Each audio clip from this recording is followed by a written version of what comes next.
6:42 a.m. Thin sunlight spilled through the factory windows, landing on the steam rising from the leather press.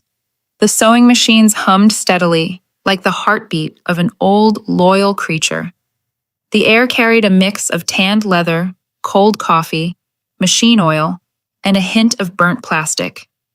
A harsh smell to newcomers, but to me, it was the scent of honest work. I stood beside the cutting table, fingers brushing across a piece of amber leather, feeling its warmth and tension. Some people start their mornings with meditation, I muttered, drawing the first clean cut.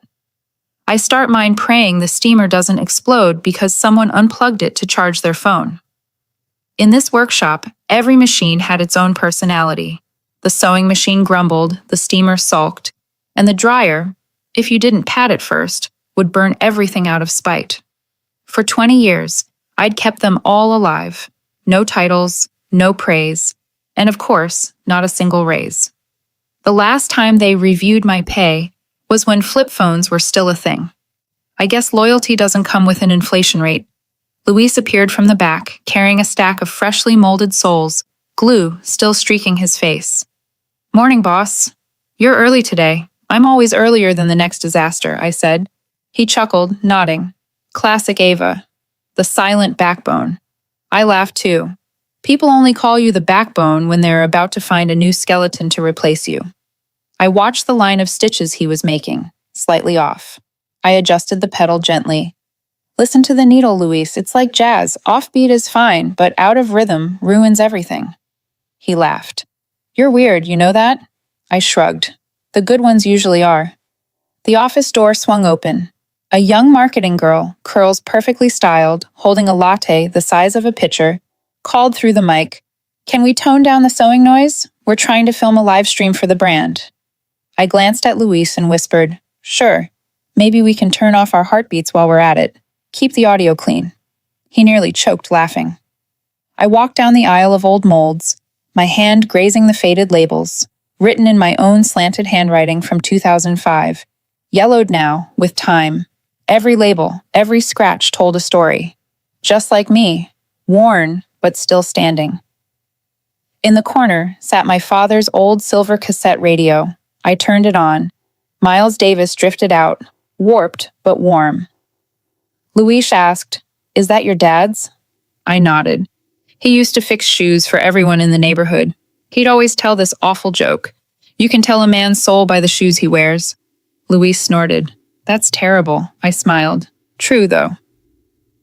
Morning light poured across the benches, glinting off rows of half-finished shoes like memories still breathing. A notification blinked on my phone. Company-wide meeting, culture and modernization. I sighed.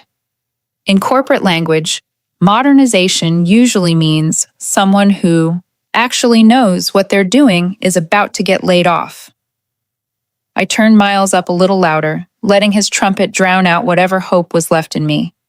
20 years, I've kept this place alive, I whispered. And somehow, they forgot it once had a soul. Maybe they forgot the person who kept its rhythm too. The sewing machines kept running, the steam kept rising, the sunlight still kissed the leather, and somewhere deep inside me, a quiet crack finally began to open. Monday, 9 in the morning. The conference room was blinding under the new LED lights, white, cold, stripped of any soul. On the giant screen flashed the slogan, "Rebrand the future." I sat in the back row, holding my old leather notebook, watching the woman at the podium. Clara Weston, 32, the new CEO, daughter of the founder. Her voice was bright, confident, and marinated in buzzwords. Future, innovation, AI, sustainable growth. The kind of words people use when they've run out of real ideas. "We'll preserve the soul of craftsmanship," Clara said, flashing her polished smile, "but we'll automate the hands." Applause filled the room. I took a sip of coffee and muttered just loud enough for Luis to hear. "Sounds like keeping the flavor of the soup, but throwing out the pot." Luis bit his lip, trying not to laugh. Clara raised a hand to introduce Ethan Cole, her boyfriend, and their new tech consultant. White shirt, Italian shoes, startup haircut. "We'll modernize production," he said smoothly. "No more dependence on manual labor. No more human limitations. Listening to us felt like hearing a cooking lecture from someone who's never touched a pan. I asked calmly, "What happens if the power goes out?" "We have a backup system," he replied. "Nice," I nodded. "I used to be the backup system. 20 years straight." He didn't get it. They rarely do. After the meeting, Clara walked through the workshop. The smell of leather rose in the humid air, fogging the glass walls. She wrinkled her nose. "This smell, it's too old. We'll make the space fresher once we renovate." I replied softly without looking up. "That's the smell of real, not the smell of PowerPoint slides." She smiled thinly and walked off with Ethan. Luis glanced at me, face flushed with anger. "Don't bother," I said quietly. "They can smell perfume better than effort." That afternoon, they hung a giant poster in the hallway. Weston. Where tradition meets technology. A robotic arm holding a piece of leather. Shiny. Soulless. I looked at it for a long time, then chuckled. "Robots don't have fingerprints," I said to Luis. "Or accountability." He gave a sad smile. "They're cutting staff soon, calling it restructuring." "Restructuring, huh?" I said. "That's just code for throwing someone overboard so the ship feels lighter." I knew Clara's type. The innovation generation loved to talk about legacy, but they'd never actually touched anything real. Her father once shook my hand with glue still on his fingers and said, "This company survives because of people like you." Now his daughter looks at me like a museum relic. She doesn't know. I was promised a raise back in 2019. When the company stabilizes, they said, they have opened 2 more factories since then. My pay stayed exactly where it was, like the old nameplate glued to the workshop door. But I stayed, not for the money. I stayed because I couldn't stand to see what I built crumble in someone else's hands. I didn't stay for them. I stayed because the craft still breathed. By Tuesday, Clara had cameras installed. Smart monitoring, she called it. A safety improvement, she said. I knew it was a way to count how long someone spent drinking water past 5 minutes. Before I left that evening, I placed a pair of real leather gloves on her desk. Brown, hand-stitched, soft and warm, like memory. With a small note attached, 100% handcrafted, cannot be reprogrammed. The next morning, the gloves were still there, unopened. That night, the workshop was quiet. The machines are off. Only the smell of leather and warm steam lingered. I sat at the table, listening to the faint jazz from my father's old silver cassette, Miles Davis, Blue and Green. I remembered his hands, rough, sticky with glue, resting on my shoulder as he'd say, "Don't do it fast, Ava. Do it right." I looked out the window. Clara and Ethan were walking out together under one umbrella. I smiled, not the bitter kind, the kind you give when you already know how the story ends. "Some people inherit the company," I whispered. "Some just inherit the consequences." Then I turned off the lights and locked the workshop door. The soft click of metal echoed in the dark, like the last heartbeat of an old creature getting ready to wake again. Thursday morning, exactly 20 years since the day I started at Weston Leatherworks, I got an email. Subject line, "Quick sync with HR, 9:00 a.m. No greeting, no happy anniversary. 20 years, and they still didn't know I take my coffee black and hate being called miss in emails. Just 8 words, cold, impersonal, like a notice that the power was being cut. I took a sip of coffee, staring at the line for a long while. After 2 decades here, I'd learned one thing. Meetings labeled quick never end quickly. I brought my inspection notebook, assuming they wanted to talk about the plant relocation or maintenance planning. Why not? I was still the only person in the entire building who knew where the main breaker was. The meeting was upstairs, what they now called the innovation wing. White walls, concrete floor, fake plants in real pots. On the table sat a water bottle with the new label, Weston, Reinventing Tradition. I smiled. If there were an award for hypocrisy, they'd take home the gold.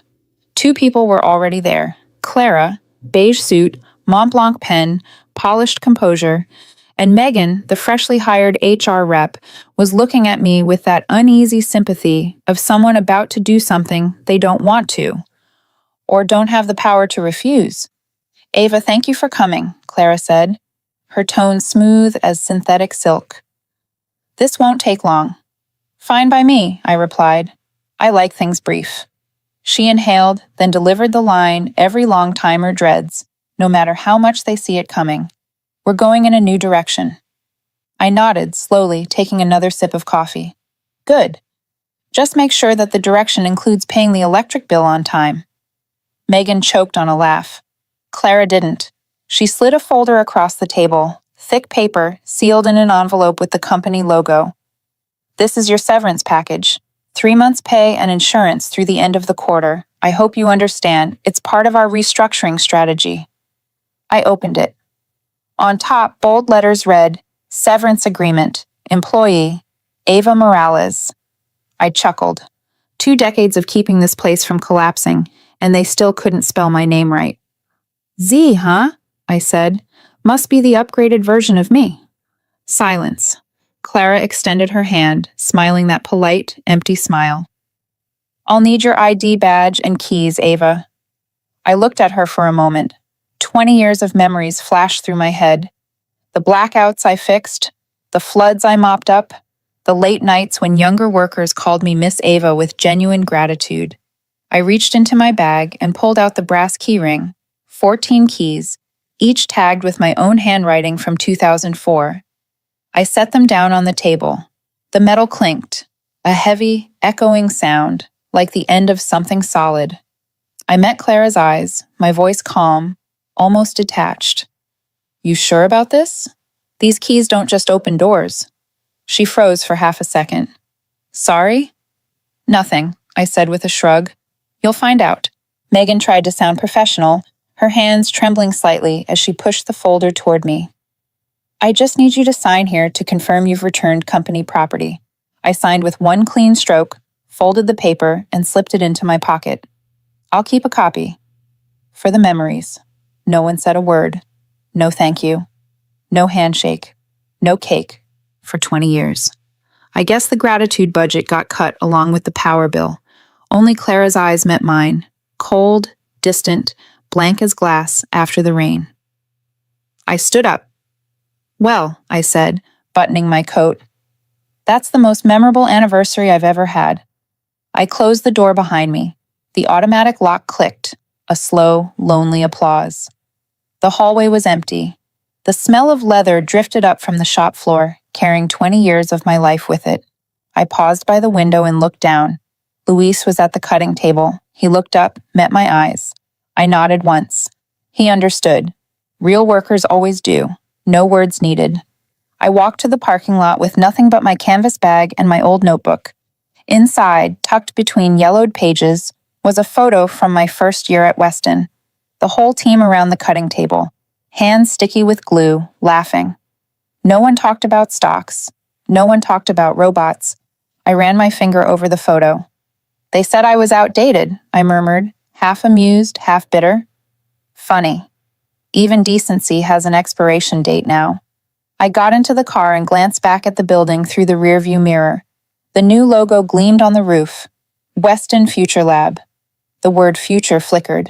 Half lit, half dead. I laughed softly. Fitting, I said. Even their future can't keep the lights on. I started the engine. The radio crackled to life. Miles Davis, blue and green. The trumpet sounded weary, but steady, just like me. And as the car rolled forward, 20 years closed behind me without fireworks, without cake, just one woman walking away from the building she'd kept alive. But the funny thing was, I didn't feel defeated. I felt lighter, because I knew, when they push out the pillar, the building always tilts on its own. That night, the air was cold and dry. I drove home to the red brick house at the end of the street, the one with the window always cracked open so the smell of leather and old coffee could drift out.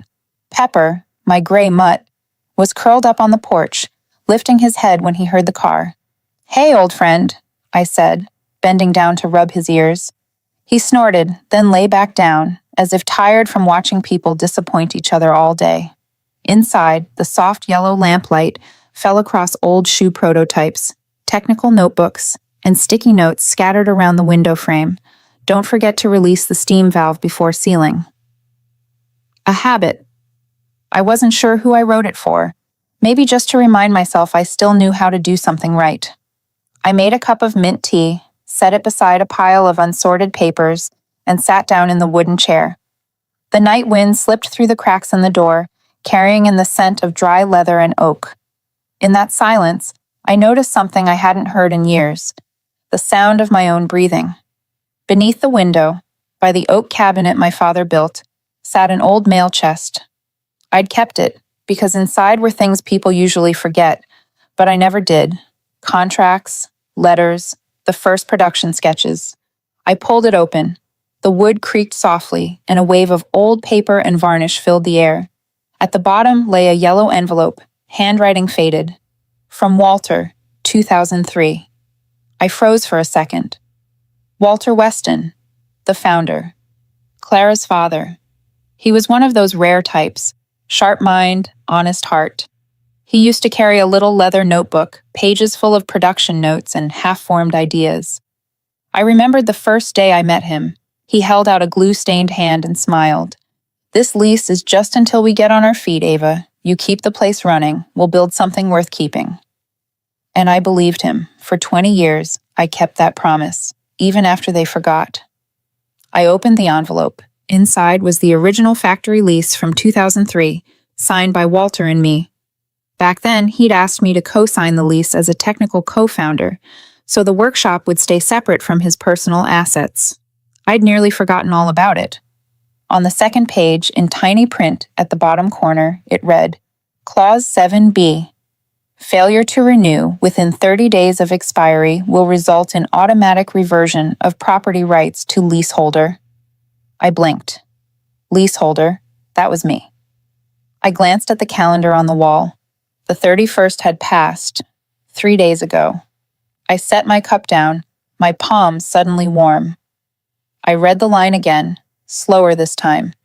Failure to renew within 30 days. A smile crept up, half disbelief, half recognition, like hearing the ending of a song I'd loved and forgotten. I stood, went to the file cabinet, and pulled the newer contracts. None of them mentioned renewal, no signatures, no extensions, which meant, on paper, the workshop still belonged to me. I laughed softly and looked at Pepper. "They wanted my keys," I said. "Turns out I still own the lock." He raised his head, ears drooping, as if sensing the air had just shifted. I sat down on the floor, spreading the papers out in a neat row. Every line was a pulse from the past. Faded signatures, smudged red stamps, an old coffee ring in the corner. I'd kept everything, not out of paranoia, but habit. The kind of habit you form when you know that without proof, your work can vanish like dust. I reached for another envelope, Walter's handwriting again, round and steady. Just a few handwritten lines. "You do good work, Ava, because that's who you are. Don't let the new world convince you that integrity is outdated." I exhaled, a strange laugh slipping out, part disbelief, part awakening. Integrity is outdated. That was exactly what Clara said last year, when I refused to use cheap synthetic leather. Now, looking around my old workspace, bathed in warm lamplight, I realized every object here was proof that decency never goes out of style. I opened my old laptop, plugged in the hard drive, and pulled up the maintenance files, blueprints, and factory photos. Everything perfectly archived, monthly backups, quarterly prints. Clara used to mock me. "We live in the cloud, Ava. Who still prints paper?" And I'd tell her, "People who know clouds can disappear." Now I looked at the stack of folders beside me and smiled. Sometimes what they call outdated is what keeps you alive. The clock read 11:47 p.m. I poured another cup of tea, sat down, and wrote a few lines in my notebook. Clause 7B. Effective since March 2003. Renewal. Due Feb 28. Not renewed. Ownership reverts. 3 simple lines. Steady, like a heartbeat slowing after a storm. I folded the contract, sealed it in a new envelope, and wrote in red ink across the front, "The box under the window." Pepper stretched, resting his head on my knee. I stroked his fur and whispered, "Maybe I don't work for them anymore. But tomorrow, they'll be working in my house." Then I turned on the desk lamp, setting Walter's note beside the envelope, letting the golden light wash over his fading words. Outside, the wind brushed past the window, carrying the faint scent of dry leather and night air. I took a sip of tea and looked out. In the dark glass, I saw my reflection, tired but sharper than ever. A slow smile formed, thin but certain. "You wanted the future, Clara," I murmured. Well, the past just signed its comeback. The morning in Maple Ridge was veiled in thin mist. Sunlight crept through fogged windows, scattering soft reflections across the glass. The corner cafe, Hollow Roast, was open as usual, the faint hum of jazz spilling from its old speakers. The smell of espresso, mixed with burnt oak, reminded me of the workshop, back when leather and coffee shared the same scent of honest work. I sat by the window, stirring my coffee slowly, watching dust motes dance in the light. It had been over a week since that anniversary meeting. A week to read, annotate, and cross-check every clause. And just 3 days to realize that sometimes justice doesn't need to shout, it only needs the right font, the right date, and the right signature. The doorbell chimed softly. Marisol Vega walked in, black pencil skirt, hair neatly tied, heels tapping lightly against the wooden floor. She smiled when she saw me, a smile both youthful and sharp. 12 years ago, she was that clumsy 18-year-old apprentice I'd taught to sew her first leather seam. Now she was an attorney, real estate and labor law. "Ms. Ava," she said, voice carrying equal parts warmth and respect. "Long time no see." I nodded, motioning for her to sit. "Still a mocha drinker?" "Americano now, less sugar," she laughed. "The world moves fast." "Not contracts," I said, sipping my coffee. I handed her a neatly clipped stack of papers. Lease, 2003, Clause 7B. No renewal, no name transfer, no re-registration. She read in silence for a few minutes, eyes narrowing slightly before lifting her gaze. "You're serious? They never changed the leaseholder's name?" "No. The only thing they changed was who got thanked at the Christmas party." Marisol laughed, a quiet, delighted laugh, the kind you give when irony feels too perfect to be real. "Then legally, you're still the primary leaseholder." "Exactly. And if the contract isn't renewed within 30 days of expiration, the property and all structures revert to the leaseholder," I finished. Clause 7B, line 8. She leaned back, eyes gleaming. "What are you planning to do, Ava?" "Nothing dramatic," I said. "Just following the procedure." Marisol chuckled. "You've still got it." "They call me outdated," I said, smirking. "Good thing the law doesn't follow trends." I took out an old silver Parker pen, its nib worn thin over time. Walter gave it to me in 2005, along with a note. "When you sign, make sure it means something." I placed it beside the notice of lease termination Marisol had printed, thick paper, dark blue ink, and a blank line between two names. The smallest space, but the most expensive one I'd ever filled. "You're sure?" she asked, her voice half professional, half emotional. "I'm just restoring order," I said. "They fired me from the company, but they're still working in my building. Call it an administrative inconvenience if you like." We both signed. The sound of the pen on paper was clean, final, like the end of a song that's lingered too long. Marisol folded the papers carefully into an envelope. "I'll have it notarized and filed with the county office today." "Thank you, Marisol," she smiled. "You once taught me that every stitch leaves a mark. I guess you're doing the same thing now, just with documents instead of a thread." I nodded, smiling softly. Leather, paper, contracts, different materials, same rule, don't let the seam break. When she stood to leave, I watched her walk, steady, confident, carrying the quiet strength I'd always hoped the next generation would have. Maybe not all the young ones were like Clara. Some still understood the value of doing things right, carefully, honestly. Marisol turned, envelope in hand. "Do you want me to send it today? The sooner the better," I said. "I hear they're updating the sign outside the factory. It'd be a shame if they missed the timing." We both laughed, a soft laugh, deep and clear, like cool water running through a desert. When I stepped out of the cafe, the sun was higher now, light glinting off my coffee cup as steam curled like mist. A group of workers passed by, paint on their shirts, sandwiches in hand, laughing about lunch breaks. And it struck me, maybe justice really is simple. It just needs someone ordinary, persistent, and done being underestimated. I stopped by the door, touching the envelope in my coat pocket, the notice of lease termination. In the corner, blue ink shimmered under the sunlight, the thin Parker line sharp and precise. I traced it gently, whispering, "They fired me for being too traditional, so I used tradition to fire them."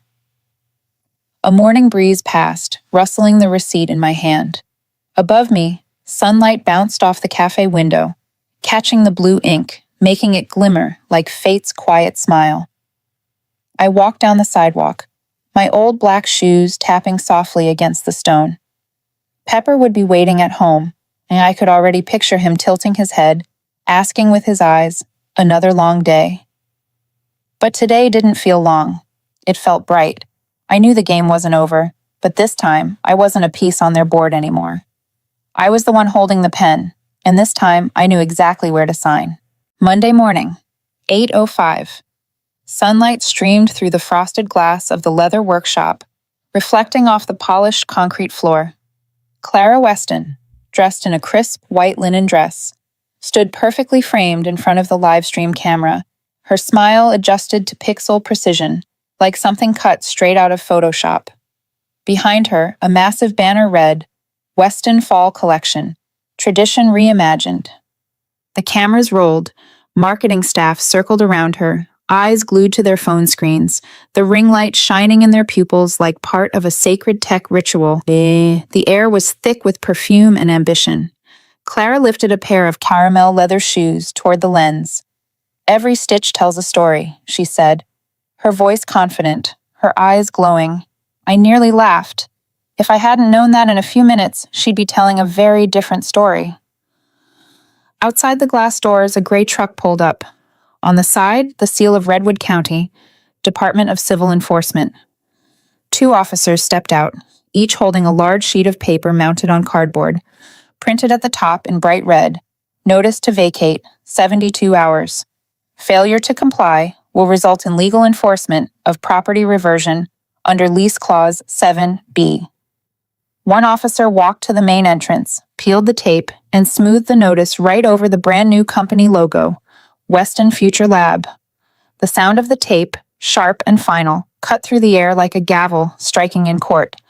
Inside, the marketing team was filming a close-up of the shoes. The lighting glowed, everything flawless, until someone heard a knock. No one paid attention, thinking it was a worker. But when the camera panned toward the door, the white paper with red letters came into full view in the frame. "What's that?" the camerawoman blurted. Clara kept talking, unaware. Only when a young staffer shouted, Clara? Someone's posting a court notice on the door," did her smile falter, frozen mid-breath, lips curved, eyes petrified. The live stream kept going. Over 2,000 people were watching. The comments exploded. "Is that a court notice? Did they just get evicted? OMG. # leather drama is wild today." A young factory worker in the corner pulled out his phone and recorded from afar. He captioned it, POV. "The boss just got evicted mid-live stream." Within an hour, it hit 300,000 views. Megan, the head of HR, rushed to the door, face pale. "I'm sorry, what's going on?" One of the officers handed her the paperwork. Official notice, per the 2003 lease agreement. "The property owner has requested reversion. You have 72 hours to vacate." "Property owner? Who is that?" she stammered. "Gregory Monroe," he read from an old copy, then paused, glancing at the updated signature below. Signed, Ava Morales. Megan blinked. "Ava, as in the one they fired last week?" The room fell silent. Clara turned towards Ethan, her boyfriend, the so-called tech consultant. His face white as chalk. "You said you checked the contract." I thought it was renewed," he stuttered. You thought? Her voice cracked, sharp as a snapped guitar string. The camera operator fumbled to shut down the stream. Too late. Viewers had already clipped the moment, adding a soundtrack of Another One Bites the Dust over the shot of the notice being taped to the glass. Leather drama spread like wildfire. 2 million views in 24 hours. Comments poured in. Corporate karma hits hard.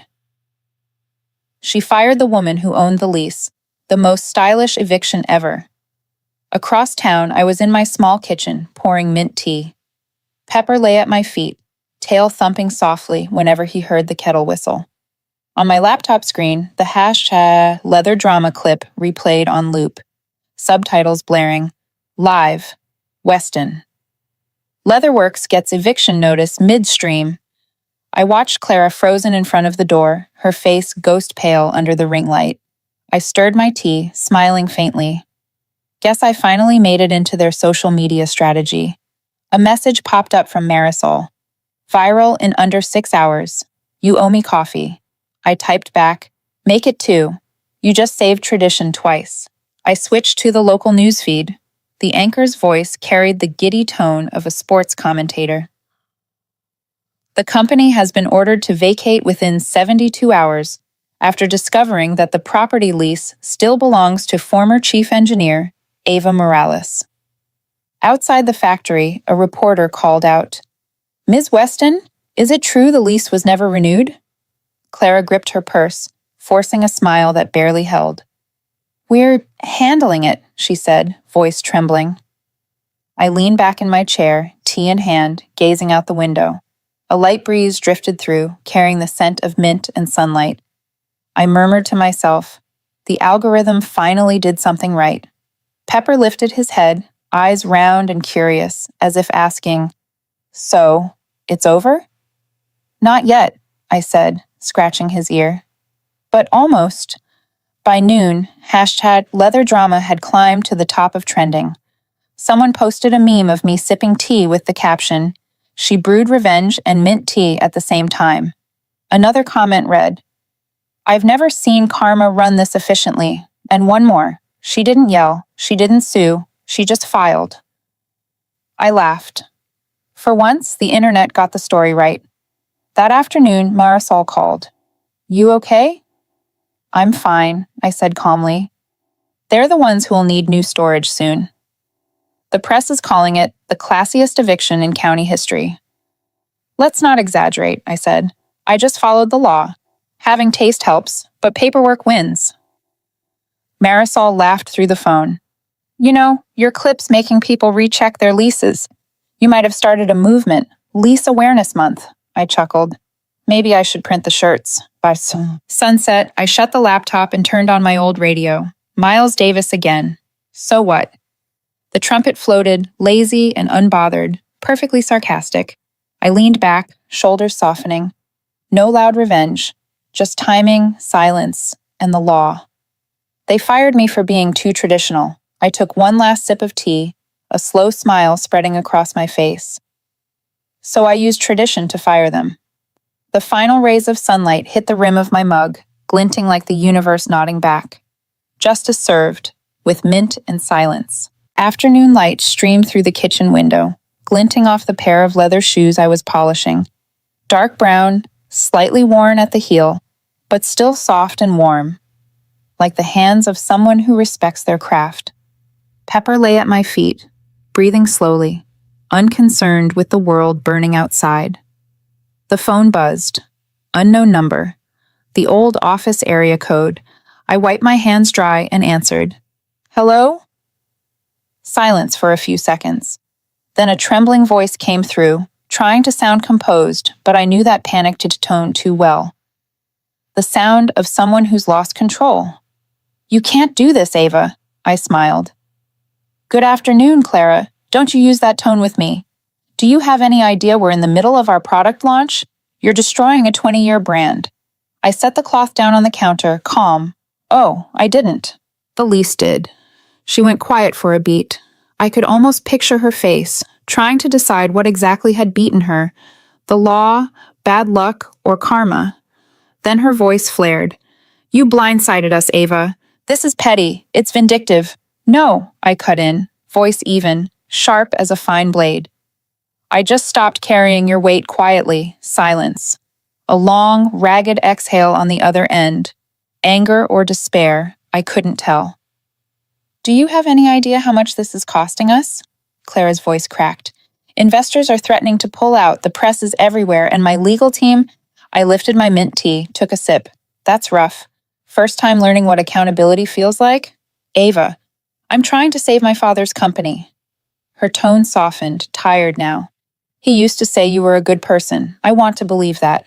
I gave a faint smile. Your father also told me I could trust him. Then he forgot to renew the lease. She froze. We can work something out. What do you want? Money? Recognition? I can pay. I chuckled. Clara, if I wanted money, I wouldn't have chosen this line of work. And as for recognition, you couldn't afford it. A long pause. The faint hum of her air conditioner buzzed in my ear. Outside, the light turned amber, Pepper's shadow stretching across the wooden floor. What do you want, Ava? She asked, voice smaller now, almost pleading. I looked out the window. A flock of birds crossed the sky, forming an arrow. I thought for a moment, then spoke softly, my words steady as freshly poured tea. I just want you to remember, every company, no matter how big, stands on the backs of the small people you thought were replaceable. So that's the lesson? She snapped. No. That's the invoice. I heard a sharp breath on the other end. She was scrambling to sound composed again. Fine, I'll call my lawyer. You think you've won? I smiled, light as a breeze. It's not me who thinks. The paperwork does. She held her breath for a moment, then nearly whispered, You're being cruel, Ava. I laughed, soft but precise. No, Clara. I'm just being accurate. Cruel is firing the one person who kept your building from falling apart and calling it innovation. Another pause, then her voice dropped, searching for mercy. If my father were still alive, he'd never let this happen. If he were still alive, I said, he'd understand that I'm only finishing what he forgot. I stood, carrying the polished shoes to the porch where the fading light brushed their worn leather grain. She was still on the line, breathing hard, typing in the background. You'll regret pulling me down like this, she hissed. I laughed, a real, genuine laugh. You're mistaken, Clara. I didn't pull you down. I just let go of the ladder you were climbing on my back. Ava. Next time, read the fine print. It's cheaper than therapy. I hung up. The click echoed clean and sweet, like a lock turning perfectly into place. Pepper looked up, wagging his tail. I knelt, stroking his head. We don't need to win big, I said softly. Just clean. I set the phone on the table. The screen still glowed with a new message from Marisol. Court confirmed. They're vacating. I smiled, poured more tea, and let the steam blur the glass. Outside, the sounds of cars, voices, and wind blended into a quiet, jazzy rhythm. I looked at the shoes in my hands. The stitches still straight, the leather gleaming faintly under the warm light. 20 years, no raises, no praise, but every stitch right where it belonged. They had all the awards, the cameras, the live streams, yet none of them bothered to read a single line at the bottom of a contract. That's not karma. That's precision, the thing they lost long ago. I brushed the dust away one last time and hung the shoes on the rack. Beneath them, the notice of lease termination rested neatly in its leather folder, blue ink still sharp and clean. Perfect, precise, my final piece of craftsmanship. The afternoon light softened. On the radio, a woman's smoky voice sang an old love song. I closed my eyes, listening to the quiet rhythm of a perfect ending. They said I was outdated, I whispered. Turns out, some things age beautifully. 3 months later, the red brick building that once bore the name Weston Future Lab now only reads Lab. The word future had come down, along with the dreams they'd borrowed and never paid for. Clara vanished from the media, investors pulled out, and the website went dark. The news called it the collapse of a legacy brand. I just saw it as the natural ending of something built on arrogance. A new sign went up, white letters on brown wood, Evermore Craft Collective, and beneath it, in smaller print, made by hands that care. I stood on the sidewalk looking at it, feeling something strange, like seeing myself rewritten, but in a younger, brighter hand. The workshop doors opened. The smell of real leather and polish drifted out, mixed with the scent of coffee from the corner table. I stepped inside. The sewing machines hummed, steady, round, honest. A familiar voice called out, "Ava?" I turned. Luis, now in a crisp shirt, hair tied back, name tag reading production manager. He smiled, the same as 10 years ago, only now with the quiet confidence of someone who knows the worth of his own hands. He handed me a cup. "I heard you might stop by. We kept your recipe. Black, no sugar." I laughed. Strange, it's been years since anyone remembered that. We walked along the cutting tables. Golden afternoon light poured through the windows, touching rows of leather hanging on the walls. No glossy posters, no slogans about innovation, only a small chalkboard that read, "Do it right or don't do it at all." I stopped short. That was my father's saying. Luis noticed and smiled. "We kept it from the old shop. You wrote it with a black marker on the whiteboard, remember?" I thought they erased it with the old nameplate. "No one dared," he said softly. "It's still our rule of production." We stopped at the drying area, the place where I'd spent years bent over long tables. Now it was brighter, cleaner, but the spirit felt the same. Luis pointed to a wooden plaque on the wall, newly carved, built by hands, guided by integrity. I ran my fingers over the letters, the wood still fresh, the paint not fully dry. "It's beautiful," I whispered. "I just made sure it stayed standing."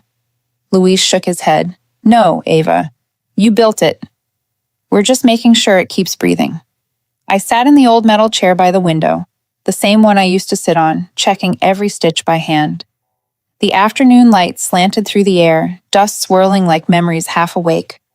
I pulled an old envelope from my coat pocket, Walter's letter. The edges were worn, the paper yellowed, but the ink still clear. I read it again, for the 100th time, but this time it felt different. "May everything you build with your hands outlast our signatures." I smiled, a tear rolling down my finger, my voice steady. "Looks like this one did." Luis stood beside me, silent. He said nothing, just poured more coffee and set it down. Outside, the sewing machines kept their rhythm, the heartbeat of a place once pronounced dead. "Will you reopen a workshop?" he asked. I shook my head. "No, I don't need to. You already did." He smiled, voice thick with emotion. "But your name should be somewhere, at least on the wall." I pointed toward the window where the sign swayed gently in the wind, made by hands that care. "That's enough." We stepped out onto the porch. Late autumn sunlight, soft and gold, carried the scent of fresh leather and mint from the cafe down the street. A group of young trainees passed by, sketches in hand, laughing loudly.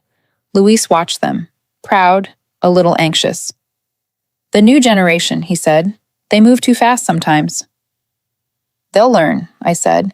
"As long as someone reminds them, doing it right never goes out of style." Before leaving, I turned to look at the building one last time. The bricks were still the same, but the light on them was new.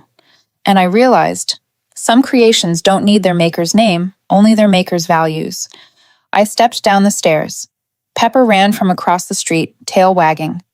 I bent down, stroked his head, and whispered, "We're done, old friend. Not victorious, just done." That night at home, I rehung an old photograph on the wall. Our first year at Weston, everyone smiling, glue on their hands, not a smartwatch in sight. Beneath it, I framed Walter's letter beside the brass key that once opened the factory. On the edge of the frame, I etched a single line in silver ink: "Integrity doesn't retire." Then I sat back and turned on the old radio. Miles Davis again, "Autumn Leaves." The trumpet soft, tired, and beautiful. Like the last light of day. I leaned my head back and closed my eyes. Outside, the wind carried the scent of new leather from the old shop, mingling with the mint on my table, a chapter closed. No bitterness, no pride, just peace. "You built this place, Ava," Louise had said. "No," I whispered, smiling. "I just made sure it could stand." And for the first time in 20 years, I let the music finish without replaying it. 3 months later, at the end of Maple Street, the red brick house had a new wooden sign, hand-carved letters, slightly slanted but steady, Morales and Craft, production consulting and leatherwork training. No lights, no glossy slogan, just plain wood and the faint scent of real leather carried by the breeze. Inside, the room was softly lit. An oak table, a pot of mint tea, Pepper curled up beneath the chair, loyal as ever. On the wall hung a single item, the old brass key from 2003, the one that once opened every door at Weston Leatherworks. It was scratched and tarnished, but the metal still shone faintly where my thumb used to rest. Right beneath it, I'd written in white chalk, "The craft never ages, only people forget it." The morning passed quietly. I poured a cup of black coffee, sat at the table, and opened my notebook. The first page listed my new trainees. 8 names, all different ages. A young woman who'd just quit the factory, a college student studying engineering. A middle-aged accountant who said she wanted to make something real again. At the top of the page, I wrote one more line. Rule number 1. The hands remember before the mind does. The door opened. A young woman stepped in, hair tied high, carrying a roll of fresh brown leather. "You're Ms. Ava, right?" I nodded. "I heard you teach hand stitching. No machines, no software." I smiled. "That's right, because sometimes what needs mending isn't the shoe, it's trust." She laughed, not fully getting it yet, but her eyes lit up. I pointed to the table. "Let's begin. Lay the leather down and see what story it wants to tell you." By noon, sunlight streamed through the window, coating the room in gold. I sat polishing my old shoes, the same pair I wore the day I was fired. The scuff on the toe was still there. I'd never bothered to remove it. Even the toughest things deserve one scar, a reminder of how they endured. On the radio, Miles Davis played Autumn Leaves. The trumpet sounded tired, but beautiful. Pepper shifted and sighed as if he too understood. Sometimes peace is the greatest reward. Later that afternoon, Louis stopped by. He brought a small bouquet and a note that read, "To the woman who taught leather how to breathe." I laughed, shaking my head. "It should say the woman who kept it breathing." He grinned sheepishly. "We still tell the new apprentices about you. They don't believe the woman once called outdated is the reason the workshop still exists." I took a sip of tea. "Outdated," I said. "That's just a label people use for things they never took the time to understand." After Luis left, I stood before the wall. The sunset light hit the brass key, glowing faintly, like a heartbeat made of memory. I thought of Walter, glue on his fingers, that kind smile. Only when it's made with honesty does what we build truly last. 20 years. So many people, so many hands. But I was still here, and decency still had a place to live. I opened my notebook and wrote the final line of the first chapter of Morales and Craft. They called me outdated. But when the hands that built stop working, the whole brand collapses. I didn't destroy what I made, I just took it back. I closed the notebook and set it beside my half-finished tea. The last light of day spilled across the table, warm, quiet, forgiving. Pepper stirred, half dreaming, as if chasing the ghosts of old days. I stood and turned off the light. The room dimmed into the soft amber of dusk. Before leaving, I looked back once more. The key still gleamed, simple, real, asking for no applause. I smiled, whispering, "That's enough." If you've ever been underestimated, called outdated, or quietly replaced, this story is for you. Tell me where you're listening from, and don't forget to subscribe for more stories like Ava's.